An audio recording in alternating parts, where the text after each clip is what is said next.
everyone, and welcome to a brand new episode of the JEDI Way. I am the outlaw John Rocha, aka Rocha Fett here. Very excited to be back with these two wonderful people to jump into the world of Star Wars in a galaxy far, far away. First up, the great Laura Kelly, co-host of Force Toast Pod, and of course, co-host of this show for quite some time. Laura Kelly, how are you? How you feeling? Hey, I'm good. I'm feeling good right now. I had Indian food for dinner, so ask me in an hour. I might be feeling different.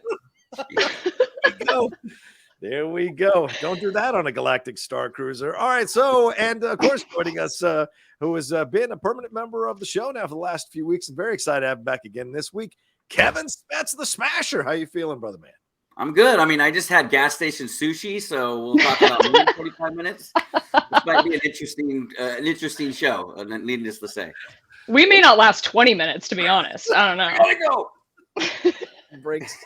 Well, I love the all-white stormtrooper gear you got on there, Smets. I appreciate it. The all-white. Yeah, thank you. I might yell traitor to one of you guys randomly out of the blue. So if that happens, I'm sorry. It's a reflex. So we're going to get in today. We're going to get into some news that's been popping up here. Taika Waititi doing a recent interview for THR talking about his entire career, but touched on some Star Wars stuff as well. We're going to get into those rumors about Temeura Morrison possibly finally coming back in Ahsoka. Of course, he popped up in Kenobi, but there were rumors about him and other stuff. Is he going to be in Ahsoka? Now we'll assess that rumor and break it down. We'll also give a little bit of a tribute to Ray Stevenson, who sadly passed away a few days ago, just on the precipice of Ahsoka coming out. Just a really hard tragedy to hear at such a young age, 58, I think it was. Yeah. It's not that far away, so we're going to talk about it, and we'll also get into a couple of other stories as well, and dive into the world of Star Wars, including Galactic Starcruiser and all of that happened there. And maybe I'll throw out a couple of questions for these two and see what their thoughts on it, keep them on their toes a little bit. We shall see, but we're going to get into all things here, and I think Laura Kelly is going to start us off. Laura Kelly, where are we going first? Well, let's dive into Taika Waititi's interview. That just came out today when we're recording this, and it's... I feel like I saw a lot of talk about it on the internet, which is interesting because there's kind of not a lot said in it, for being honest. I mean, like basically what he's summarized is that he's working on it. He's been working on this script now for who knows how long, but also he's not working on it because right now the writer's strike is on, and he was in the middle of writing his script when that went into effect. So now he's just going on tour with his wife and having a grand old time doing that. But I wanted to talk a little bit about, his Star Wars film and kind of some of his comments that he's made. And man, we've been waiting a long time for this one. I mean, how long do we think that this is actually going to get drawn out, since we know sort of what the next two potential movies are going to be? It seems like this one's still a ways off. Yeah, it's kind of weird because he's been working on so many things. And now, as you said, with the writer's strike, he's now just kind of hanging out with his wife, relaxed, which it's what you get from the article that Rita Ora, who's a fantastic singer, has really kind of settled him down and taught him to see the world in a little bit of a different way. Because, you spend all that time trying to establish yourself, maybe taking a little bit of a break, kind of assessing it, smelling the roses. It's not a bad thing to do at a certain point in your career. And hopefully he's at that point now, and it's not going to cost him anything down the road. Certainly with the writer's strike happening, nothing is going on. But his quote was, the quote from the article is that Taika's been working on a Star Wars script for 3 years. I've got a really good idea for it, he said. It's just as with all films, it's this middle part. You're like, what's going to happen? And then you look at all those films that are so great. You're like, well, I guess they can't beat some smuggler with an alien sidekick. And so interesting stuff, as Laura said, a lot of words that don't really mean that much, except that he's working on the middle part, which is arguably sometimes the most important part of the movie. But yeah, I think it's going to be a while before we see this one. And certainly Kathleen Kennedy said that we are definitely making this movie recently. So he is writing it all himself. No co-writers on this. So Kevin, what do you take away from this? Anything from his comments? Anything to maybe get you excited? Or does it feel like this is all just kind of gobbledygook to keep kicking this can down the road?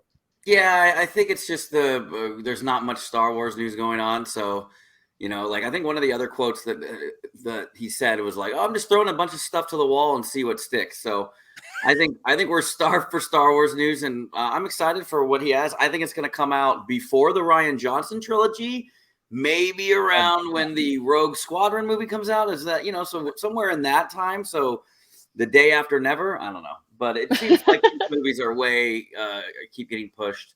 I know we all had fatigue when they just kept announcing Star Wars movies and canceling Star Wars movies. So I'll believe it when I see it. I think he's a talented filmmaker. I look forward to what he does. I love that one sequence from Mandalorian with the 2 stormtroopers shoot that thing. Forget what it was. The can, or was it an animal? I forget. But that was him. He directed that, right? So I think that he will have fun in the galaxy far, far away.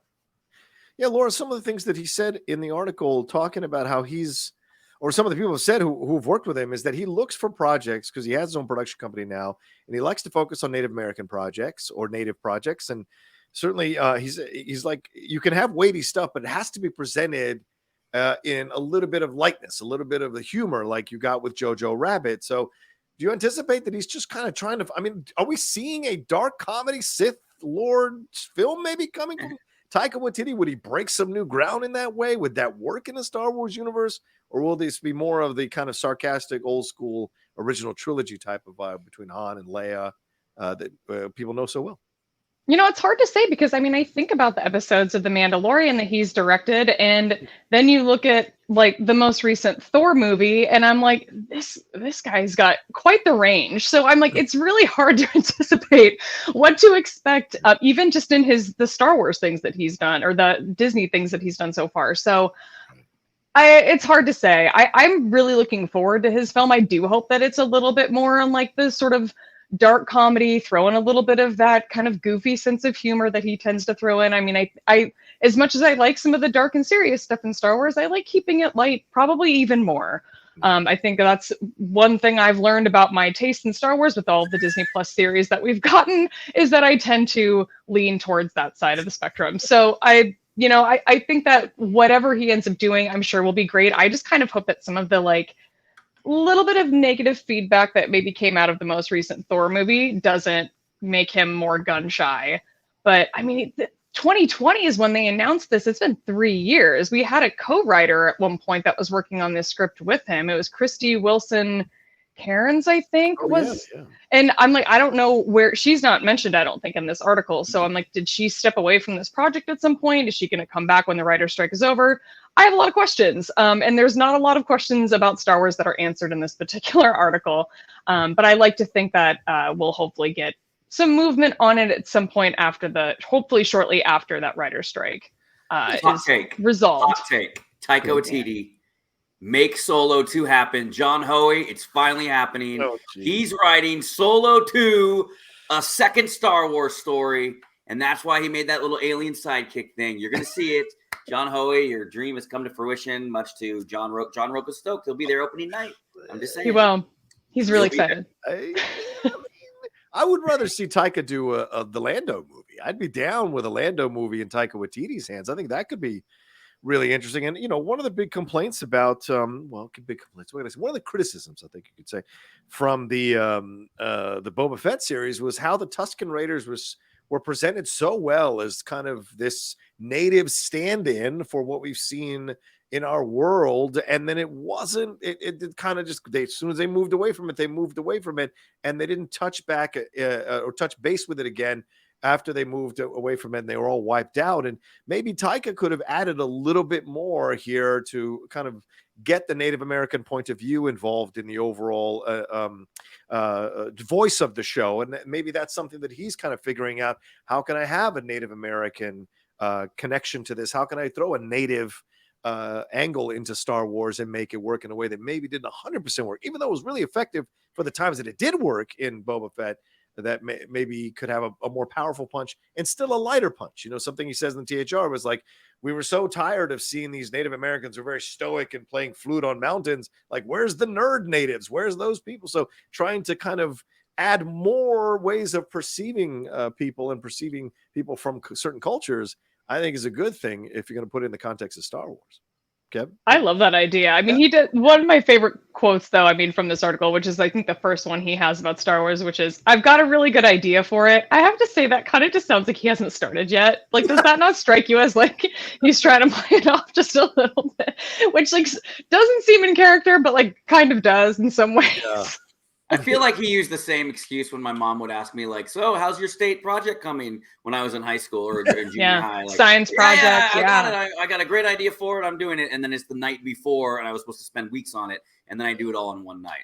and then get like a B-. I'm not saying he's gonna do that, but if he did it, I bet it'd still be good. Let's just say. Probably. Is he allowed? He's not allowed.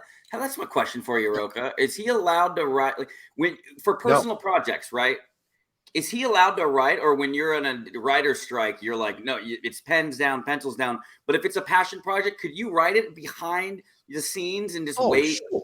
Look, who's going to watch you that you're writing your pad? No one's going to watch you, but he can't turn in drafts. He can't. Yeah, I got you. Yeah, that would be these kinds of things to the studio. But this was an announced project, so this kind of falls under that umbrella that if he does work on it, he is violating the spirit of the strike. So I know some of you might be upset about that, but I'm just telling the truth. But if he wanted to write something that was Star Wars related, but it wasn't the script he sold or wasn't the project he pitched to Kathleen and Lucasfilm, then he could absolutely work out the bare bones of that and then pretend and turn in new drafts and pretend like he just wrote those drafts. Yeah, that's certainly possible. But the things we're going to know, he should not. After the draft, after the strike, he comes back. He's like, I got a fully a draft. And they're like, where did this come from? Yeah, exactly. Maybe he's got to play coy and be like, well, I'm throwing ideas at the wall. But meanwhile, he's Fast and Furious typing Solo 2 of Star Wars. Do you guys think we're not going to see this one until these next 3 films pop out? No way. Right? What do you think? I would think there's a chance we might get it before the Mangold film. But I'm still kind of in the camp of like, man, I don't know if that James Mangold film is going to happen. I really don't know. I'm like, that one seems like the farthest off, that had the least amount of development put into it of all the other ones. Like, Star Wars does not have a track record on this. I'm not holding my breath for that one. And you know what? I'm thinking about this too. Like with Indy getting lukewarm response, right? Yeah. Which is crazy, but like coming out of Cannes or Con or whatever you're supposed to call it. The lukewarm response to Indy, I wonder if Disney pulls another Trevorrow after that Book of Eli. You know what I mean? And they're like, maybe we should pull the plug on. I mean, I don't think they would. Like, Mangold's awesome, but I just you don't know. Like, Disney has a track record of like pulling the plug on people and really getting cold feet if someone has one misstep in between their next project. So that would be a real bummer if they pulled that off the slate, because let's say Indy 5 comes out and I feel like the audience score is going to be way higher than the critic score for Indy 5. So, but who knows? Yeah, Trevorrow and Josh Trank were certainly victims of that for sure. Yeah, you're right. An excellent point. It could be possible. Mangold has a bit of a longer track record than either of those two had, but you never know, because Lord and Miller, I haven't seen a bad thing from Lord and Miller yet, and they took Solo away from those two, and they were 80 to 90% done with that film. So. How much would you pay to see the dailies or like a cut version, like a Snyderverse cut or the Snyder cut, but a version of that? Like, because apparently like they were just ad-libbing and scenes were completely like strained from the scenes in the movie, and like the writers were just like in the dailies room like that. Didn't they like go back? I mean, I forget exactly how it went down, but they were then going to Kathleen Kennedy like, dude, they're not shooting the movie that we wrote and greenlit. Like, I wonder what that movie looked like. I would throw down for that. I would throw down and be able to sit and see that. If I could be Ethan Hunt for a day, that's the first thing I would do, was break into Disney and get me the dailies of Lord Miller's Solo or Kathleen Kennedy's house, because she probably, after the Zack Snyder thing, she probably has it in a safe buried 20 feet under her house. And I would want to get the Gareth Edwards original cut of Rogue One. Yeah, right, exactly. And then on the way home, swing by Warner Brothers and steal the Batgirl movie. That's well, you know, it's funny. I thought you said if I was Ethan Hawke at first, and I'm like, how is Ethan Hawke playing into this? Oh yeah, because I mean, I don't care what Tony Gilroy says. I need to see that Gareth Edwards and let me decide if it was a worse version of Rogue One. We saw like the trailer. We saw everything that he made was in the first trailer, and then none of those scenes were in the movie. So I'm like, we've seen pieces, and there was something there. I still watch that trailer, Laura, every once in a while, because it is such a dark, badass killer. With the alarm sound. Yes. So good. I rebel. Anyway, all right, let's move on. What else we got here, Laura, to talk about in the show here? Well, let's jump into the Galactic Starcruiser, because this news dropped on May 18th. I think it was right after our last episode came out, or last time we recorded. So we missed this one, but the Galactic Starcruiser, this super expensive boutique hotel down at Disney World, is going to be taking its last voyage at the very end of September 28th. And man, oh man, $5,000 for 2 nights for a couple. I mean, is anybody at the table surprised that this wasn't sustainable? Show of hands. Anybody? No, Yeah. no. Yeah. I mean, I think that's why they got so many of the Star Wars influencers to come and do it for free, because they knew this was going to be a tough sell. Let me explain something to some of y'all who are outside the influencer world. If they really want a lot of people to show up to promote something, it's because they're a little nervous about it. And so when you see that happening, that's usually the way it goes. I mean, I just got a Dial of Destiny experience pitched to me by a publicist down in San Diego, because they know, as Kevin said, it's got some mixed reviews. So they're trying to get as many people as possible to promote it coming out and get people in theaters. So I get it. And I understand. I don't think there's anything wrong with that. You want to promote your film, that's the job. So having people go to this Galactic Starcruiser, I know Peter Soretta, who recently left Slash Film, the founder of Slash Film, he's got that Extraordinary Ventures, I think is that a new YouTube channel he started a few years ago with his wife, and they go on these parks. They were invited, and he's defended the Starcruiser experience. But you know, a lot of people have. Yeah, so a lot of those people who are there have. It's crazy. Yeah, and then you look at the price and all this, and I don't care about COVID or not, because people will spend money even during COVID. The housing market was through the roof, so there's money for people to spend. But in this situation, I think there was all these reviews of like, there's no windows. I have to use an iPhone that they give me. There's no pool. I'm literally sleeping in deck quarters that you would find in a ship.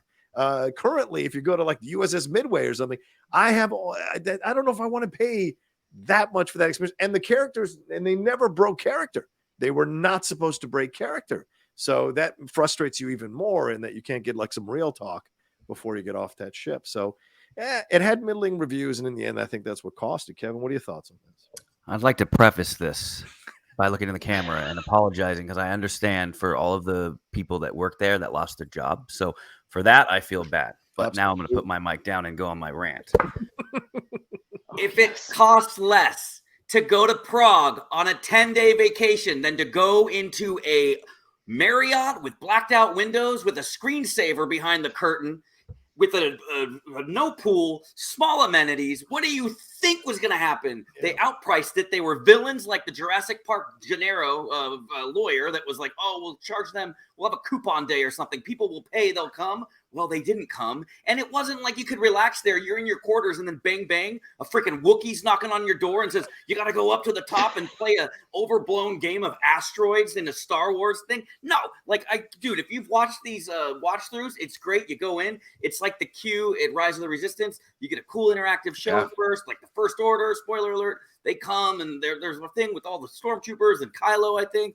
And then, but then the rest of the trip, you're like trying to get your chill on. And then there's people banging saying, hey, if you want to be on the Resistance, you want to be a bounty hunter. I mean, I'm getting pit stains just thinking about how maddening it was. And then it was like $6,000. You can go to Prague. You can go to Netherlands. You can go see Spain. You can go you could literally take a 10-day. Like, I did the math at one point when it first broke. And I'm like, you could literally go to Europe on like a 10-day trip and stay at good hotels instead of this overblown Spring Hill Suites with, a Star Wars theme. Like, unless they have CGI Yoda walking in my room and like training me to use the Force and making rocks float. See, I'm so upset already. So it was Firefest in space. Let's be honest. And it's done. Wow. Done. Oh my God. All I want is the documentary now of the whole thing, Firefest style. Actually, I want two. I need Netflix to do one and Hulu to do one. Right. After the writer's strike, that's priority number one. Watch them back to back. Yeah. So that's my thoughts on that hotel. I hate just the greed sometimes. And it's someone that I have a Disney annual pass with my family, but even when it's now technically free when we go there, I still end up spending like $1,000 almost per day. Like, is everything so? Oh, you're in the park now. Oh, you want to go on Star Wars and guarantee you go on? Got to pay more money for this and the fast pass, and then a balloon costs $45. Like, come on, Mickey Mouse. Yeah. Okay. But other than that, I feel bad for the workers that are losing their jobs there. But they had to have seen. I think they all probably saw the writing on the wall when they were cutting down their hours and shifts. So it's a shame. I don't think that. I think it was a nice idea, I guess. But you're not even in the hotel the whole time. For like 3 hours, you go to Disneyland or Disney World or whatever. So they escort you out, and then you're not even in the hotel that you're paying $3,000 a night for. If you go to Orlando, they have their Harry Potter park is incredible. I'm sorry, Amazing. Wizarding World of Harry Potter. I don't want to offend any former compatriots of mine. But the Universal one isn't as good because you can see buildings, you can see things that take you out of the illusion of the park. You were there though, Val. That's what made it better. You were there. That's very kind. But the Orlando one was it was completely immersive. You couldn't see anything but the buildings. And those of you gone, you really can fool yourself that you were actually there. And I think if they ever built hotels where people could stay there and have that experience, but look out on the park and see the streets and people, that's how you do it. I think that's how you do it. Like if they built a hotel at Galaxy, was the one you were saying, the one at Disneyland. If they built a hotel there, you could absolutely be immersed in seeing everybody walking through. And that's the key to it. If you're going to do something like that, it's got to be immersive from beginning to end. You can't break it a little bit, but you've also got to have a little bit of space to allow reality, which is give them windows, give them these kinds of things, because people need a break so they can just disconnect for a second or for a little bit and then go back and immerse themselves in the world. Look, I want a mini bar in my room. I don't want an iPhone giving me missions. Give me the mini bar. I want to have a shot. I'm on vacation. I don't want an iPhone preloaded with missions and an angry Wookiee banging on the door, and they're in character. Especially if you're in a bad mood, if you didn't get a good night's sleep. Let's say you bring your kid, and then she's sleeping not giving you sleep all night. You can imagine in the morning a guy fully in character as a fucking resistance fighter. Come on, you got to get upstairs. We got to go play shoots and ladders, and have you seen these games? It is not. No, Kevin, but clearly you have. It's crazy, dude. Watch one of the things. Watch one of the vlogs, man. Well, I don't think Disney's gonna. Sorry, I might have lost a sponsorship or anything. Sorry. Oh boy, we might have lost. We might have lost an invite to the next Disney Star Cruiser review. I love you, Disneyland. I am a paying member for years. Man, oh man, yeah. I mean, there were definitely a lot of people giving it a lot of love after that free trip that many of them got to go on. I mean, I'm sure they had to pay their way to get there, but it just to a $5,000-$6,000 experience handed to you like that, you're gonna kind of feel obligated to say something nice about it. Everything. I don't know. I feel like I would at least, but. That's it. Somebody summarized it, I think, really well. And I don't remember where exactly the quote came from, but they said that Disney does blockbusters, not boutiques. And I think that is the perfect example and perfect summary of why this whole situation didn't work. And you would think that if it can be summed up that quickly, that somebody would have thought that before they executed on this $multi-hundred million experience that ultimately failed. So I don't know. I think the pricing out, honestly, and I say all of that kind of in jest, because believe me, if they called me tonight and said, "Hey, would you like to go stay?" Of course, I would like to stay. I mean, it would be weird with the windows. I feel like I would feel claustrophobic, a little bit about that. What's the weather like? I'm not. So you're saying they confiscate your phones, or no? They don't do that.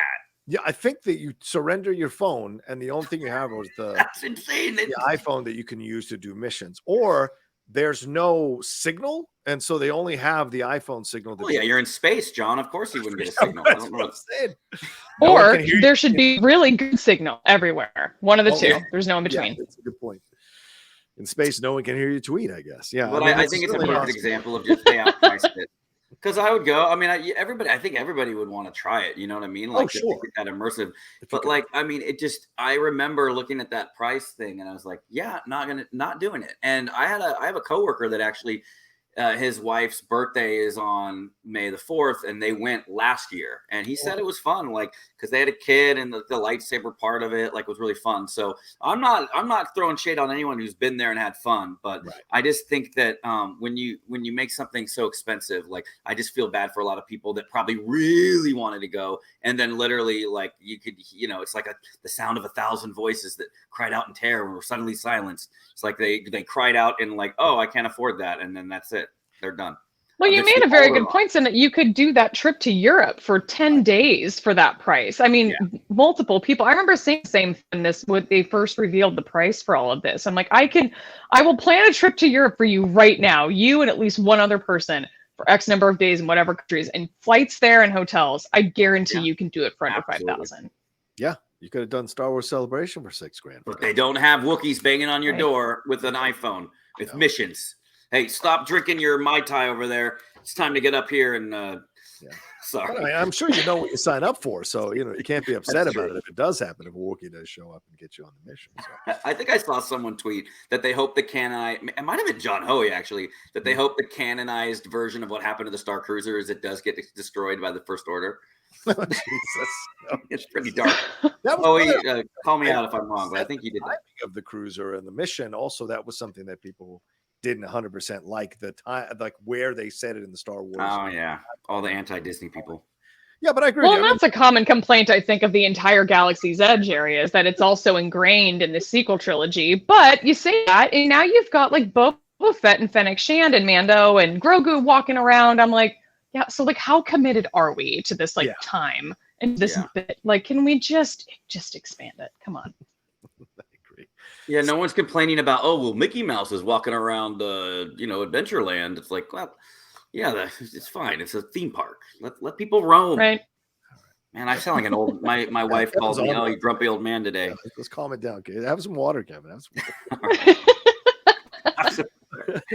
I like grumpy old man Kevin. This is fun. I need the next topic off, so you guys go ahead. But no, that's kind of. I hope you'll take the next topic off. It's a big one. But yeah, the thing with this also, I think, if you had made it somewhat affordable for people to go, because it had at the end of the day, I don't think it ever shook that elitist feel that it was 3,000 and not like it just makes it feel like it's an elitist thing to do because most people don't have that kind of cash to spend a night at a hotel and what have you. So it just made it feel a little bit like, oh, these are for the better Star Wars fans, not you guys. And I think that was something they couldn't shake either, no matter how great the experience is. Because I'm not even commenting this, but I didn't do it. But like, I think that all the perception of it all is something they couldn't shake either. So, all right. Well, anyway, there we go. We've spoken about that. We should move on.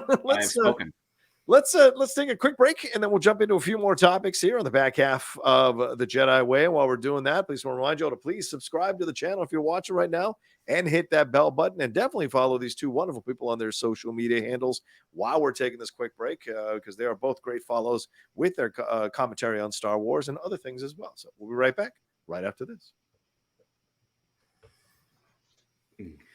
All right, Laura, let me take the next one here. This happened back on May 22nd, and it's just been it's been a little bit after our last show, and this is our first show since that time. But sadly, we lost Ray Stevenson at the tender age of 58. Just hearing that 58, I mean, we see people living long lives. Tina Turner just recently passed away at 83. We have so many people in their 90s who are passing away, but 58 is just a hard thing to accept. And of course, so many of us got to know him of a certain time, know him from Rome. He was also in the films King Arthur, and of course, the Punisher Warzone there as Frank Castle. And he was just about to star in the Ahsoka series, or he's going to be in the Ahsoka series, but it was just about to debut. He passed away in Italy. So shout out to going in a nice place like Italy. But he was born in Northern Ireland in 1964. He was doing TV shows all through the 90s and doing some action films as well. And as I mentioned, he was in Fuqua's King Arthur film back there in 2004. And you saw more of him in Punisher Warzone. You saw him doing all these other things and getting involved in all these other projects like Book of Eli, G.I. Joe Retaliation, The Three Musketeers, the Divergent series. He was a part of that as well. And of course, recently, one of the villains in Triple R, which a lot of people really enjoyed, as Governor Scott Buxton. He was well revered for that. And he was just about, as we said, just about to play Balin Skoll here and introduce us to a new version of Jedi or Sith of whatever they're going to be there with those orange sabers that was going to kind of get us into it. And I think he was going to find a whole new audience that was going to appreciate him and love him for his work, going to this kind of second renaissance for him to enjoy his stuff. And sadly, he has gone on. So, Laura, I turn to you first. Your thoughts on Ray Stevenson and hearing about this passing. This is really devastating. I mean, especially, you're right. I mean, you brought the point, like, he's about to have, this brand new audience probably from Ahsoka, from Star Wars. I mean, a lot of the animation fans probably know him as Gar Saxon. from the Clone Wars, where he voiced that character in season 7. And so I'm sure he was like really excited to be back in the Star Wars universe. And he was just such a fun, light presence and so enthusiastic at Star Wars Celebration. I mean, you can see a bunch of these clips that are available, I think, from the live stage where he made a couple of appearances, and to see the love that he was getting at that event, and then to have this happen so soon after that is just all the more devastating. But I think that we're in for a real treat with Ahsoka, and I really hope that, despite what anybody thinks of the show as a whole, that this can sort of be in the back of everybody's mind that this, is one of those last roles we're going to get to see this actor and hopefully appreciate that for what it is. Yeah, definitely. Kevin, your thoughts on Ray Stevenson's untimely passing? Yeah, I mean, we were just on the show a couple of weeks ago, like reading that article, remember? And we were expressing our love for him and about how he was making the lightsaber vroom noises on set, and like how he loves Star Wars. And there's a quote that he said, like, what episode of Ahsoka would you want to recommend for my fans the most? And he was like 1 through 8 or whatever it was. He was like, he's such a nerd fan for it, right? And so, and especially like I was a really big fan of his in both Rome and Punisher Warzone. Like, and he's just like, your heart breaks because like he must have been so excited for it, and to see this happen. And obviously we don't know the cause of death, if it was an illness or I honestly don't know, but he was in Italy getting ready to film a movie or something. But it's really sad. And I mean, I think we all would have been like, I think that celebration, not to make light of something. It's not making light, not to make a weird comparison, but the Ultimate Warrior had a wild history with the WWE, WWF. And he came back finally and got invited to the Hall of Fame. And he made this epic Hall of Fame speech on a Monday Night Raw, which was literally like, everything we do echoes like in the rest of your breaths. Like, it was almost as if he knew, because literally the next day he died of a heart attack after being accepted into the Hall of Fame and getting this great speech in front of the fans at Raw. And he passed away. And building bridges. And it was bridges. Yeah, after he just rebuilt all of his bridges, and it was like, and I'm not saying that Ray Stevenson had some sort of past, but what I'm saying is Ray Stevenson got to go to Celebration. He got to celebrate Star Wars. He got to be involved in Star Wars and then realize the gravity of what that was when he was there with all the fans. I'm getting goosebumps just thinking about it. So he got to be there with all the fans and feel all that love. And so as it's devastating to lose him, but I am glad that it seems like, in his final days, he really did feel the love. Like, so we got to just kind of, when something like that happens, you kind of try to see the silver linings in it. And so just nothing but love for his family and all of his friends. And so I'm sure he got to feel that love of what everyone was appreciative of him, and they haven't even seen the full product. They just saw him in trailers. Yeah, I think that's Laura. I think that's going to make it even more bittersweet. If he's fantastic and he's a character that everybody loves, it's going to make it even more bittersweet that we lost him at such a young age. Yeah, I mean, we know he's getting his own hallway scene. We've seen clips of that in the trailers that we've gotten so far, so that's going to be epic.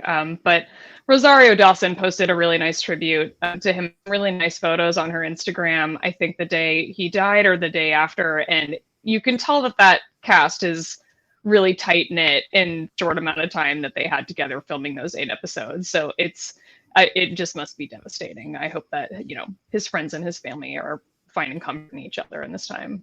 Yeah, absolutely. And I can't remember the actress's name who plays his protege. Her Instagram post and Twitter post was devastating to read. She seemed to be putting her actual thoughts at real time onto the message. You could tell she was just at such a loss for having him not around anymore. They must have shared such a tight bond as they were shooting that series. So we will look for it, and we will obviously give love to Ray Stevenson and miss him, but a life with a legacy left for people to appreciate and good work for people to really enjoy for generations to come, for sure. All right, Laura, where shall we move on to next? Well, let's talk about some of these rumors with Temeura Morrison potentially making a resurgence here in Star Wars. We're just recently talking about some of the comments that he made at a recent convention where he was talking about the sort of unhappiness he felt at not being in The Mandalorian season 3.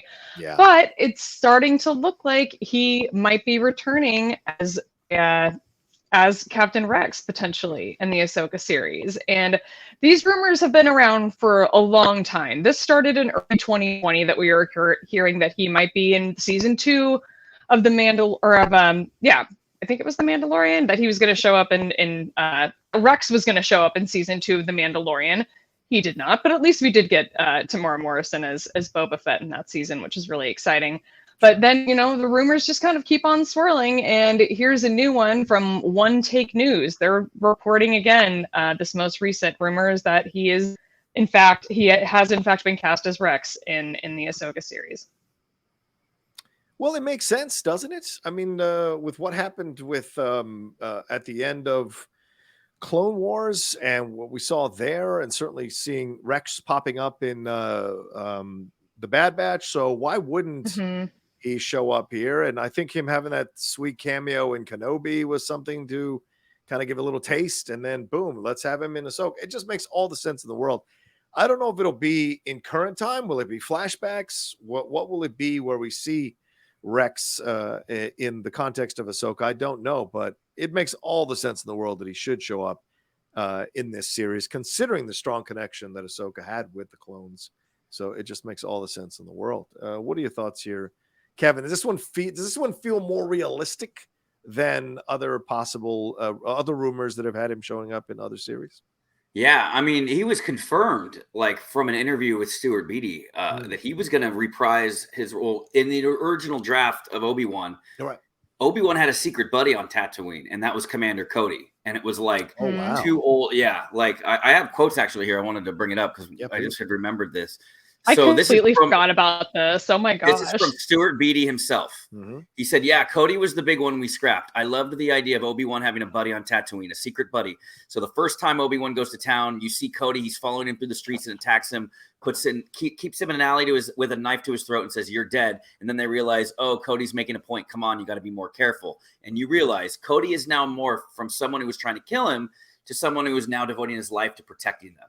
Oh my God, what I did was wrong. The chip taken out. He was driven by guilt as much as Obi-Wan was driven by guilt. Wow. I always thought that would have been a cool, and I was always thinking like maybe if they do a sequel, they'll dive into that, a sequel series, but I don't think they're going to do that now. But so I was stoked to see that they had a clone with Temeura Morrison in it, asking for in Obi-Wan on that planet with like the helmet, like spare some change for the vet or whatever. So, I was texting with you guys though. It's like this, you get nervous though, because the second I remember like when they first announced the sequels in 2012, the first thought that came to mind is like, there's no happily ever after, like, and I remember the first thought I was at a wedding in Costa Rica and the news dropped and I was like, there was 7, 8, and 9 to be released starting in 2015. My first thought was like, oh my God, we're going to see Luke die at some point. Like, instead of the living happily ever after. So when I hear that Rex is going to be there, like I also see this epic scene where Rex is going to defend her to the very dying breath. And I'm going to cry like a baby, dude. Yeah, it's going to hurt. Yeah, I had this same thought too. I was like, you're going to bring Rex into the show and he's not going to survive it. I just know it. Somebody's going to go down and it's not going to be Ahsoka because she's going to live forever. Yeah, Filoni's gonna figure out a way to get Ahsoka in the Mangled movie, probably with the World Between Worlds. Wow, very true. He's had an interesting journey back into Star Wars for sure over the last few series. So hopefully this is one that kind of tips the scales a little bit more into the positive direction. Not that, I know people are reappreciating Boba Fett out of nowhere all of a sudden, which is I loved it. Really interesting to see this happening on. This is how it goes. This is the cycle of Star Wars. People watch the show, they don't like it, and then all of a sudden it's X show was actually good. Actually, and here's all the reasons why. It's like, okay, well, some of us liked it from the beginning, but thank you. And I want the Boba Fett. Yeah, same. Now the thing with Boba Fett, or with the Obi-Wan show in particular, I'd forgotten that whole bit that he was going to be Cody and it was going to be a much bigger role. Yeah. Temeura Morrison did bring up the Obi-Wan show at some point and voiced that he was very happy with being able to show up. I know it was a very small role, it's just a quick cameo, but he was really happy to do that. And I would like to think that hopefully that means that there is still some goodwill there, and that despite some of these more recent comments that we've heard from him, I really kind of hope that some of this is like just misdirection, because obviously the Ahsoka has been filmed. I think it's all done, and they're just editing at this point and getting it ready for us. So I'm like, it's all over and done with, and now everything's just being kept secret. But I think it's going to happen. I mean, it's inevitable, right? Like, it makes complete sense. It makes more sense that he would play Rex than him playing Boba, just given his age. I mean, Boba was supposed to be like 40 in the Boba Fett show. Yeah. Temeura Morrison's like 62, I think, now. So I feel like it makes more sense for Rex. Are we gonna cry when he dies in her arms and he says, "In my experience, experience outranks everything"? The first thing he ever says to her in the Clone Wars movie. Do you two? I'll put you on the spot. I'm gonna put you both on the spot. No, I'm sad. I'm gonna put you both on the spot. Do you guys have a favorite Rex scene from Clone Wars? Can I ask that? Is there a favorite God, scene? I watched that Clone Wars movie so many times for the Schmoedown. Oh man. And so it's all just yeah. I mean, I think in the final arc, like I think when he's like, yeah. Oh yeah, that season. The end of 7 was hard to watch and so great. Oh man. I'd have to say that's my favorite. And then of course when they show up with Anakin, and then all of the unit has like their helmets with her markings on their helmets. That trailer scene, remember that? Yeah. Oh man. But yeah, if he throws that first quote, I mean, because then they throw that line again in Rebels, like in my experience. What is it? It's like in my experience. In my experience, something. Experience outranks everything is something. Yeah, it's always experience outranks everything. Yeah. Yeah. You know what? I'll Google that so we have it before the end of the show. But okay, yeah. Do that. All right, Laura. Let's hit a little. Oh, do you want me to take this one, the Lindelof thing, or have you got something on this? No, I mean, go for it. But yeah, let's hit it if you want. A very controversial article came out yesterday, or a day and a half ago, as some of you are probably watching it, from Vanity Fair, and it was an exploration of the behind-the-scenes shenanigans and toxic, racist, sexist workplace stories that occurred on the set of Lost. And two of the people that had the fingers pointed and pretty firmly throughout this whole article by actor Hera Perrineau and some of the writers and some of the actors on the show who were going by different names were Carlton Cuse and one Damon Lindelof. And this was really rough to read. Now, mind you, this was 17 years ago, this behavior. I'm not excusing it, but I'm saying it was 17 years ago. And certainly there were some troublesome stories throughout that article. And we know that Damon has recently left a Star Wars project where he was going to be working with a director of color, and he was going to be bringing back Daisy Ridley here and as Rey, and kind of reigniting things here for the Jedi, but was moved off this for Stephen Knight. So the question becomes, you guys read this article, did Star Wars maybe dodge a bullet here? Even though, as I said, it's been 17 years. He certainly was apologetic in the article, not fully apologetic. He did counter some of the claims and say they weren't true, or say he can't see people saying these things, or he doesn't recall or doesn't recollect them in the same way. And he did do a fantastic Watchmen series, which focused very strongly on a Black experience like the Tulsa Massacre, and had that to be a very strong, prevalent theme throughout the whole series. So what are your thoughts on this when you read the stuff about Damon Lindelof here, Kevin? Are you feeling like, oh, this was a long time ago, or does this feel like, okay, I'm kind of glad he's out of Star Wars with all the drama that usually goes on there? This was just like something more to add to it. Yeah, I don't know. I mean, I'm always about second chances for people, to be honest. Like, I just think that some people, they slip up. But this seems like it's ongoing. Now, as someone who has worked in TV for years and movies, like I've worked with really good people that knew how to keep their cool on set. I've worked with people that literally, I worked with was a director. He'll remain he's unnamed, but he was more in the second unit, and doesn't matter. I don't want to say too much, but he was so mad that he kicked a box. He threw a tantrum on set, and he kicked a box, but he didn't know that box was full of equipment, and he broke his toe. So like, idiot.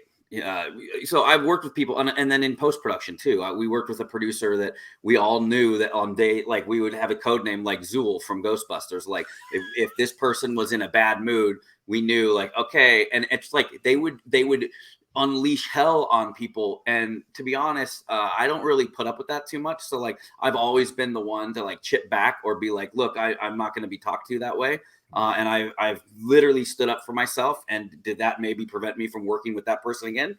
Probably. But I remember one more. I worked with a director that had a movie out, and he told me straight up, I was editing a comedy series for him, and I had this lined up because he would always say this to me. He would always say, Kevin, you don't know comedy. I know comedy. And so one time I had the Rotten Tomatoes of his one movie he had released. The Rotten Tomatoes had an 11% score for his comedy. So he was like, you don't know comedy? And I whipped it up, and I'm like, and you know comedy, 11%? And he actually was like, oh, that's not funny. But to say he does, I am very sensitive to that because I don't think it's cool. I think we all lose our cool. We're all human, right? But I really don't think that working in an environment like that, like I know what it's like to work on a show with someone that day in and day out, you're getting all caps emails, you're getting yelled at, like, and people like, for me, like I try to eliminate myself as quickly as possible. So if I know that if that was me in that situation, I probably would have bowed out early on during that process too. So it bums me out. And I think for Disney, like, yeah, I mean, better safe than sorry. I don't know if that's the reason they left, but they're probably looking in the rearview mirror like, oh, glad we left that, car fire behind, Well, that's what I wanted to ask Laura. Laura, first your thoughts on this, but do you think also like, I mean, these articles, they're teased ahead of time to these people. They know what's going to be in those those articles. They're tipped by the PR people. So do you think maybe this was a little bit of something that might have eased him on out the door in this situation? What do you think about this? Well, and if I'm understanding this correctly, this article is sort of a preview of a book that's forthcoming. Yeah. So I had wondered if maybe Lucasfilm got wind of this forthcoming book, this forthcoming article, and decided to maybe dodge the bullet in that case. So that's the tinfoil hat theory that I think I'll probably hold on to, and we will never know the actual answer to it. But I don't want to say I'm torn because I'm kind of not, because in on one hand, I would hate for anyone to hold anything I said 17 years ago against me. Oh, fair. But I just think about like the consequences of what his leadership style, him and Q's, and what their leadership style wrought. Because when you think about like the writing and the production staff and the people who were interviewed, and the people who weren't interviewed, story, women and people of color who had immense talent, who worked underneath these two, who left the industry probably because of the experience of working underneath them. Think of the storytelling that we didn't get because of how they treated people back then. So I have a hard time reconciling that against my want to not hold something against somebody who, something that they said 17 years ago. I mean, think about James Gunn got pulled down for tweets that he posted. That was only 10 years ago. And that brought him down for a little bit. So, I mean, I kind of hope that this has consequences in some sense. It sounds like in some ways it already has. Because this article is really, it's very long. It's devastating to read of this stuff. I can't imagine the set and hearing some of these things and people just going about every day like it's just a normal thing. That's just their sense of humor, and we just have to all live with it. I mean, it's just, it's disgusting, some of it. This kind of behavior, it happens in every industry, but I think in the film industry, it's most you see movies about it, like The Angry Director and the stuff like that. And I'm not saying that the film industry is the only one, but you just see these horror stories. And I just always remember thinking when I was like a PA or I was being treated like that, I was just like, maybe the grass is greener somewhere else. And that's kind of a bummer. And I would understand why some people could get like just scared out of the industry and not want to work back. And like you said, people of color that are like immensely talented that now we lost their voice, and hopefully maybe this book will kind of draw them out and they can come back, they did leave for good. I think Laura, I think Kevin reiterating your point is actually correct. I mean, I think that's also why we needed, people will get mad about it, but I think that's why we needed the Black Lives Matter movement and other movements, the Me Too movement, definitely to kind of wake people up to what was happening. and what have been running rampant for decades in the business. You know, Hollywood likes to pretend it's a liberal city, but it's much less progressive than you actually think it is in real life. And if you've worked on sets, well, it's not everybody, obviously it's not everybody, but certainly there are name people who can be quite vitriolic and and certainly back in the early 2000s. I mean, if you throw in the Joss Whedon stuff, you've read, you know, these showrunners were like terrorists to work for and dictators, and not all of them, obviously, but certainly a lot of them. Shonda Rhimes, I'm sure there's never been anything about Shonda Rhimes. So she's clearly run a set for a number of years where there's never been any kind of issues, but other people certainly were having these issues. And reading the stuff about Lindelof and Hughes, it really kind of breaks your heart, because you're like, why a show that was so diverse and about promoting these things that are progressive ideas and the idea of working together, and that we can get out of this situation if we all, you know, find a way to find commonality, even though we all come from different walks of life, to find out that so much of this negativity was happening behind the scenes. It's just heartbreaking. And we'll see. I might join Laura with the tinfoil hat. And I wonder if Kathleen was like, I don't need this headache, man. Let's move him off and bring someone that's got no drama. Wasn't that Apple Plus series morning show? The morning show, yeah. It was good. And they had a situation where a book was imminent, and some people caught wind of the book early on.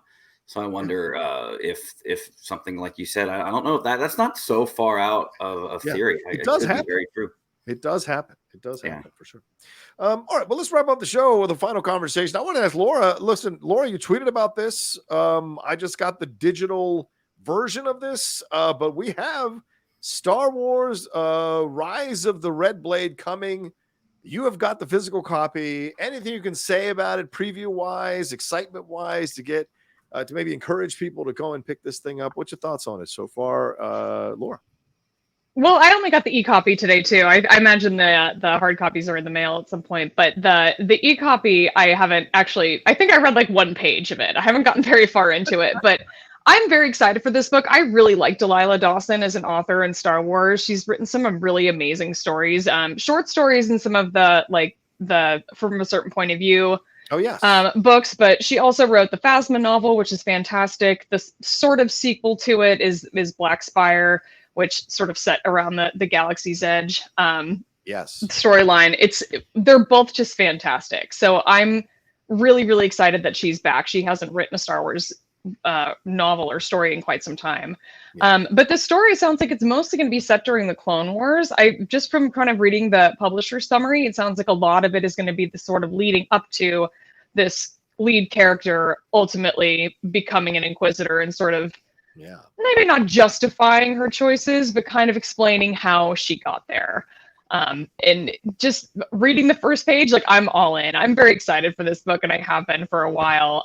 So I'm excited to see where it goes. I know that I saw someone post something, I think maybe at the publisher on Twitter, asking if, you know, a character like Reva would have been like an inspiration for this. You know, we're seeing all of these stories about Inquisitors in like the video game and in Obi-Wan with Reva, and like is that the kind of stuff that's influencing this? And I feel like somebody had responded saying like we wouldn't have been able to do a story like this, I think, if they hadn't started kind of putting some of these other storylines out there and getting people intrigued at the idea of why some of these former Jedi would have ultimately fallen during this period of time. So I think this is going to be a great story. I'm excited for it, and I'm excited to finally talk about it when we are allowed to talk about it, which I need to read the email and figure out when that is.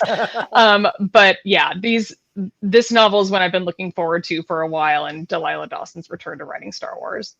Yeah, I can't wait. I'm looking forward to it as well. And I put our show in to be considered to interview Delilah. So hopefully we pass the test, and they'll let us interview her for a little bit about the book when that opportunity arises. But it's coming out on July 18th.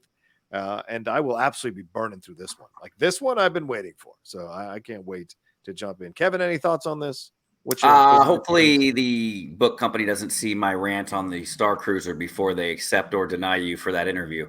I was also saying, how long do I got to be on this show to get sent early book copies? That's awesome. But now I realize he's been on the show 3 weeks. He wants perks, this guy. Yeah, where's my perks? It's part of my contract. Like, get me on Starcruiser. Come on. I'm always down for more Star Wars books. And so as long as Laura Kelly promises to read Plagueis at some point, she can read this book first. I give her permission. God, you were talking about like following us on Twitter, and I wanted to be like, I promise we do more than just yell at each other about me reading Plagueis. Whenever I see an opening, I'm going to take it. But yeah, I'm looking forward to it. I love exploring that lore. And so I'm really excited, and hopefully we can get her on to interview. That would be really fantastic. I always like to dig into their minds and see the process of writing a book. It's so fascinating to me. So yeah. For sure. All right. I think that we should wrap it up there. Laura, anything you want to throw in? Anything more? No, I think that's about it. That covers it. All right. Well, thank you all so much for watching this episode of the Jedi Way. We so appreciate you all hanging out with us every couple of weeks when we do a show here talking about everything that's going on in the world of Star Wars that piques our interest. And thanks for all the comments you guys leave. We really appreciate it. Thanks for all the views. And of course, when you all tweet about it, means a lot to us as well. Kevin Smets, another fun show. Please let people know where they can find you, brother man. Well, I would like to say the quote is, in my book, experience outranks everything. There you go. In my book. Found it. Yeah. So you can find me at Kev Smets right there. You can see it there. Also, I am on Scoundrels Inc. this week. We recorded it weeks ago. We're doing a vision. We just did a run through of Visions and what we thought of Visions. So if you're big into Visions, you can hear the Scoundrels talk about that. That comes out this week. And then, just revantrilogy.com if you want to see any of my KOTOR Machinima movies. They're kind of fun. And other than that, I had a blast. Looking forward to my invitation to the Starcruiser Hotel's final voyage.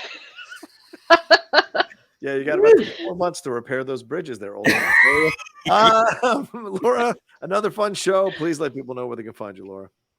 Yeah, come find me on Twitter at @shutup_Laura. I am rewatching Rebels and rewatching The Mandalorian, and I just rewatched Obi-Wan, so I'm often watching and tweeting about Star Wars. You can find me on Instagram as well at that same handle. That's at @shutup_Laura. And the show that I host that's called Forced Toast, a Star Wars happy hour, where me and my friend drink wine and talk about Star Wars. She and I are going to be doing we're going to do a series of Rebels bonus episodes where we're sort of recapping, talking about some of our favorite episodes, some of the ones that we think might be relevant to the plot of Ahsoka. So be on the lookout for those in the coming weeks. That's awesome. That's awesome. We should definitely do at least a segment of that as well, for sure. All right. As for me, at The Rocha Says on Twitter, Instagram, and TikTok, The Outlaw Nation on Twitch. And of course, the number one thing, please subscribe to that channel. Hit that subscribe button, hit that bell button, so you see when we're dropping all the content we do here on the Outlaw Nation channel, Jedi Way, and other stuff that lives here, which is so much fun. So please come along and come aboard with us. Laura, what do we have to tell them? We tell them until next time, remember, your focus determines your reality.